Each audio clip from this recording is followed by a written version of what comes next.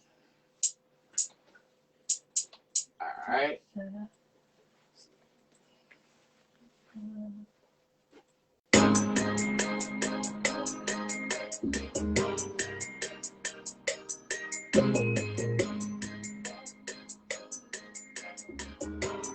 Don't start with the hi-hat a little bit.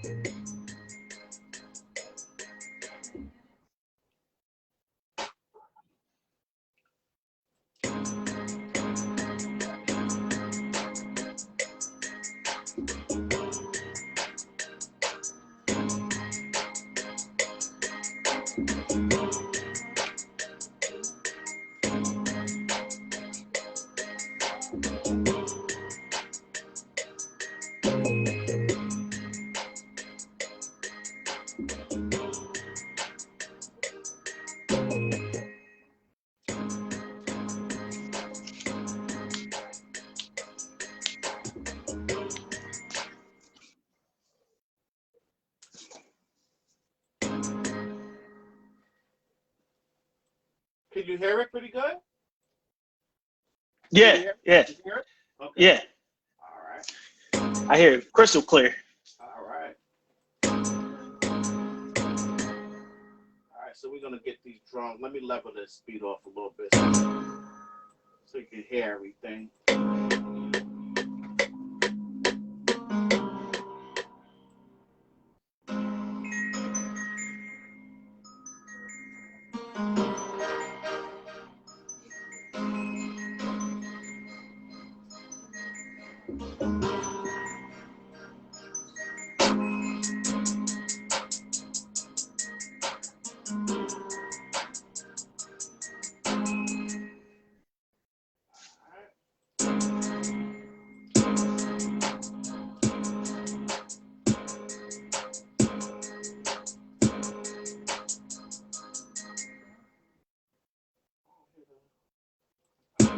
Okay, there you go. All right, let me take all that out.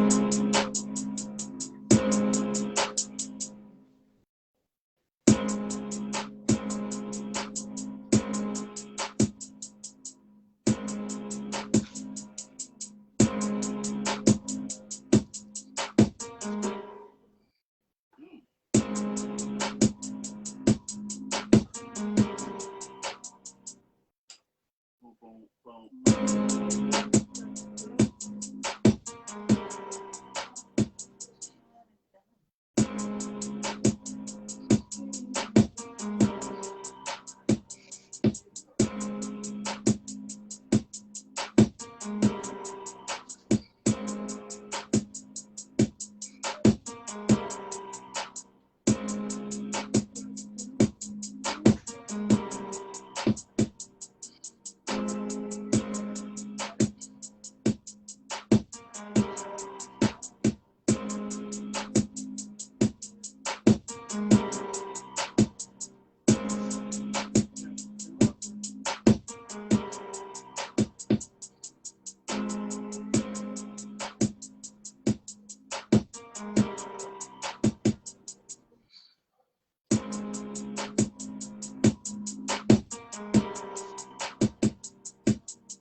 I believe you're up.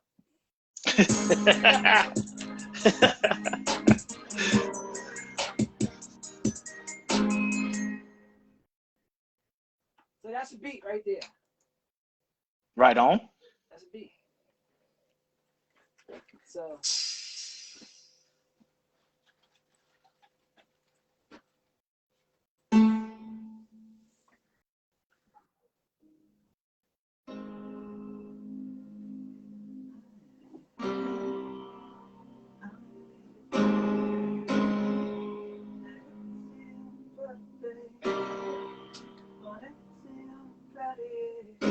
All right, so I don't know if we got time to actually record of me singing, but I could give you the hook idea. So the melody would go.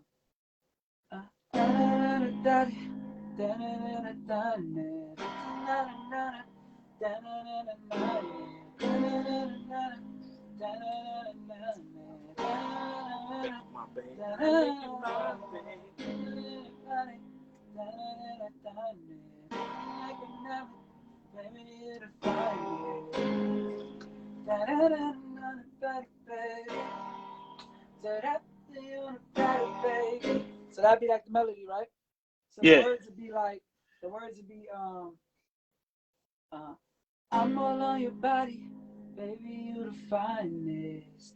Treat you like an appetizer, I'm ready to dine in. So that pussy on a platter, baby. Oh, okay. So that pussy on a platter, baby. So it'd be something like that. So I did that and go record it and spice it up for harmonies and stuff. But yeah. So with the beat it'd be like yeah. Yeah. So it'd be like I'm all on your body, baby, you fine. Yeah. Treat you like an appetizer, I'm ready to dine in. Say that pussy on a platter, baby. Say that pussy on a platter, baby. And then that'll be a song that I'm actually gonna record after this because I can't do that. Like we fucking around with you, but I'm gonna really record that kind of song. That's a Beat Selector Magazine exclusive right there. I ain't gonna lie. Yeah, so that's about the. Yeah, we're making a song and send it to you. Yeah. All right, yeah. Hells yeah. I'd appreciate that. So next up, I would like bounce a rough copy of the MP3, the Okay. MP3 of that, and I'll just go like lace a little rough idea of the hook. So yeah, I think when we done this, I just got to make sure I keep the melody. Yeah, so yeah, we gonna make that something. Yeah. We didn't know it was gonna turn into a song. We were just trying to like Hey. see that we get busy, but Hey, I appreciate it because that's the most authentic thing that I've ever seen live. You know what I mean? So you guys just literally created a beat from scratch with a hook and everything. That's wild. Yo, facts.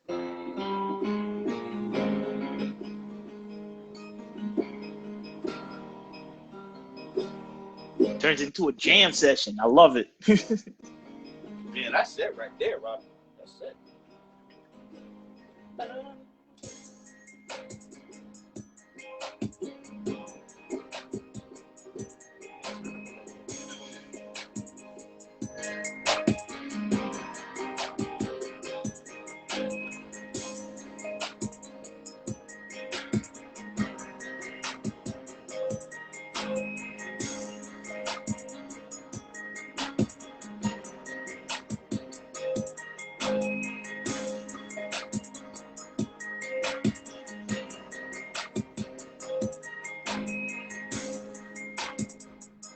So I'm gonna just, add some stuff like that, and that's it.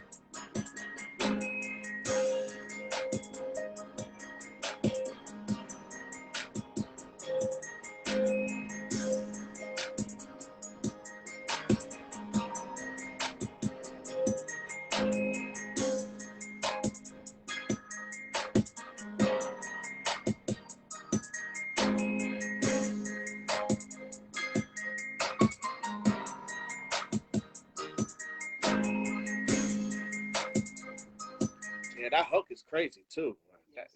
That's a man. I think we got one. Yo, yo, I digs it. I do. You going back? Yeah.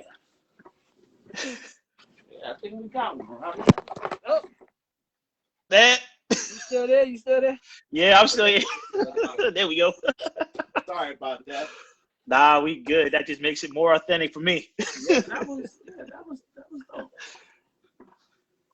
Yeah, definitely put something on the spot too. Heck yeah. So when Rob gets settled in, I'll ask my final question.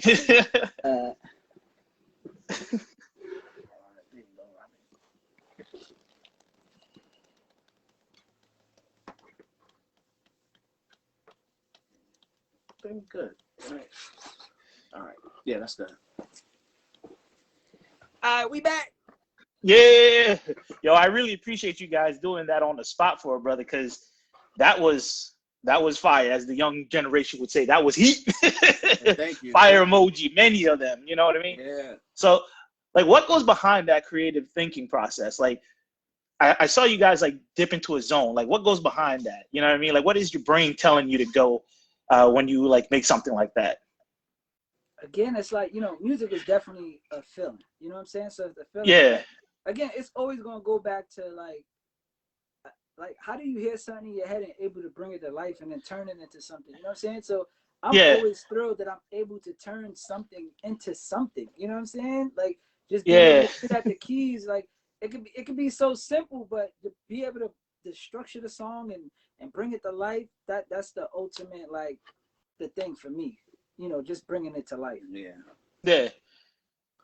And it all, it all depends on the vibe too, or basically like what are we working on? Are we gonna do? Is this gonna be like a commercial type record? Is it gonna be a hip hop hardcore record? So we can approach it in different ways. It all depends on how we're gonna set the tone for that session. Don't get twisted. Sometimes it just be days where like, yo, ain't nothing coming. Let's just cool out. You get that creative block? Yeah. Let's just cool out. Like, we ain't trying to force nothing, you know what I'm saying? But it's so many toys. This guy's like a plug-in, like, that's his thing. Just be able to get the new toys. So every time you come to the studio, it's a new toy to play with to make new music. You know what I'm saying? So that's the best thing about it. But yeah, it's never a forced situation. It's one of those things. If it's there, we go with it like that. We're gonna go with it. If we were doing something and it wasn't working, we just like, yeah, it'll come. Yeah. But then again, so what do you? But go ahead. Oh, go ahead. No, go ahead. You can finish your thought. Now, what I was about to say, sometimes something simple, a beat that's really simple, can be a smash hit. Yeah.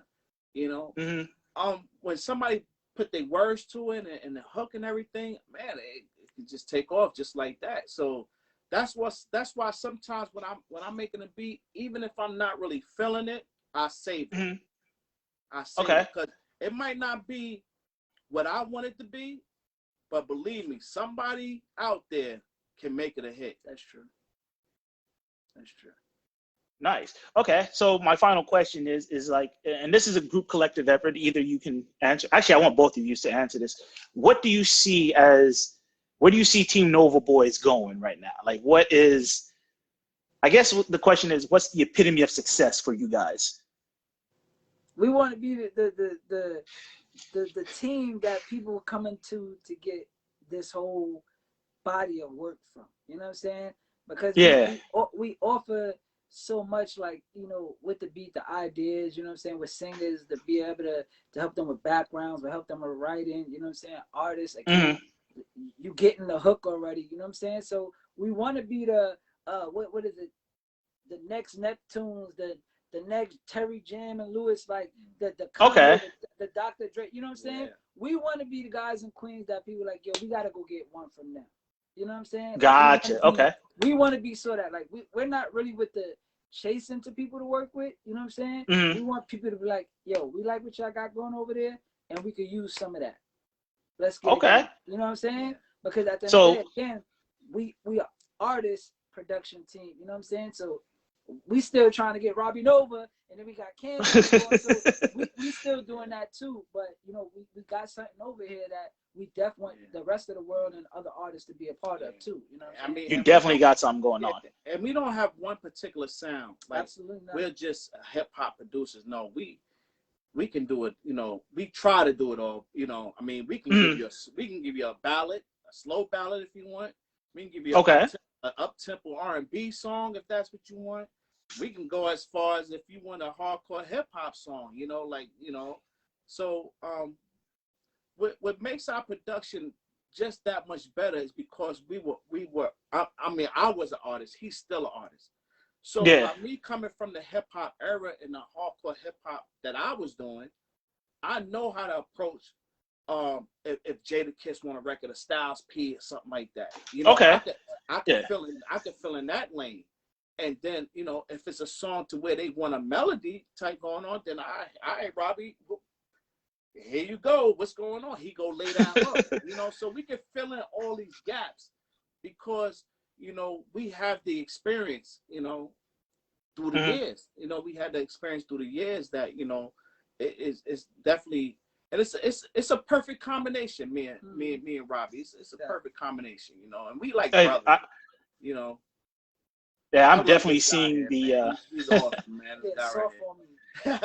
See what happens when you do an R&B record? Hey, man. I'm trying to get a hook later. I got an idea. You know what I'm saying? Hey, man, you got to butter each other up, man.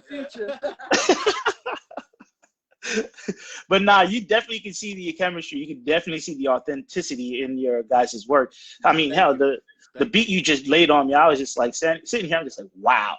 Like, you just came with that, and I was just like, yo, that's fire right there. You know what I mean? And the fact that we got like a Beat Selector magazine exclusive of that, yo, if you guys do finish it, yo, send me a copy of it because I definitely want to hear it. You know what I mean? So with all that being said, I guess we could come to a wrap now because, I've taken a lot of you guys' time, and I really appreciate you guys coming on. I appreciate you, man. And Beat Selector magazine, thank you to everybody, to the CEOs, to the small staff people, man. I mean, I really appreciate that y'all selected us to be in it. It's an honor, man. Thank you. Definitely. Appreciate that. Hey, no problem. And I would be remiss because right now I have a message for you, Daval, from Sean. He wanted me to make sure that I gave you a huge shout out and that he really loves you, brother. He's sending mad love to you, and that he wanted to send that shout out there. Yeah, Sean Murdoch. Yeah, it's definitely Sean Murdoch, man. That's a childhood friend of mine since we was teenagers, man. And what's so crazy about the story of me and Sean Murdoch is because we both from 210th Street in Murdoch. I mean, he's right across the street from me. So when he came to the scene on Murdoch, he was the you gotta hear this guy rap, because Sean Murdoch is a rapper, he rap too. Yeah. They wanted us to battle because back in the day they had this battle. Yeah, man, you gotta flex. And me and Sean Murdoch went at it, man. It was and we've been boys ever since, man. We've been boys ever since. I'm not gonna say who won or who lost. But all right, fair enough. I love that guy, man. We like brothers, man. Me and him, man. And he definitely sends his love to you. So I had to get that out there. And see, one thing about him, that's what a lot of people that don't do when they reach a certain level. They just leave. They leave the neighborhood. They don't look back. When he had the opportunity to look out for me and Robbie, he gave us the opportunity. He called me and said, "Yo, man, I got a situation, and these guys from Beat Selectors magazine would like to have you guys on the rise. We looking out. So it's an honor, man, and I'd like to thank him, man, definitely, man, for being a good friend and also a family. He's definitely family to me.